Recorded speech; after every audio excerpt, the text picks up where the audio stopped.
₹7200 में खरीदी। उसने एक घड़ी को 25% की हानि पर और दूसरी घड़ी को 15% के लाभ पर बेचा। कुल मिलाकर उसे ना तो कोई लाभ हुआ और ना ही हानि हुई। घड़ियों के क्रय मूल्य के अंतर को बताना है भाई, उनके बीच में अंतर कितना ये बताना है। ठीक है। ओके, इसने बोला दोनों घड़ियां इसने ₹7200 में खरीद ली।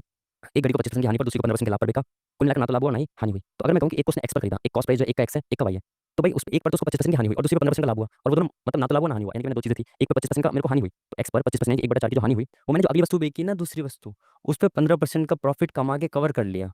समझ पा रहे हो? यानी जितनी इस पे हानि हुई थी उतना ही दूसरे पे प्रॉफिट हुआ। 15/100 यानी कि 3/20। बात समझ पाए? जब ना तो कोई लाभ ना हानि हुआ, इट मीन्स कि जो पहली वस्तु पे 25% की हानि हुई थी, ठीक है, इस पे जो हानि हुई थी उसको मैंने कवर कर लिया दूसरी वस्तु के प्रॉफिट से, तो इस पे जो हानि हुई थी वही दूसरी वस्तु पे प्रॉफिट हुआ होगा। सिंपल। तो 4 एकम 4, 4 पंजे 20, तो 5 इधर आ गया ये। तो एक्स की वैल्यू कितनी आ गई? 3 और वाई की 5। तो एक्स अगर 3 है, वाई अगर 5 है, तो बोले दोनों के ये क्रय मूल्य आ गए, और दोनों के क्रय मूल्य के बीच में अंतर कितना है? 2 यूनिट। और दोनों का क्रय मूल्य टोटल कितना है? 5 और 3 8। ठीक है, तो 8 यूनिट की वैल्यू कितनी दे रखी है? 8 यूनिट की वैल्यू दे रखी है 7200।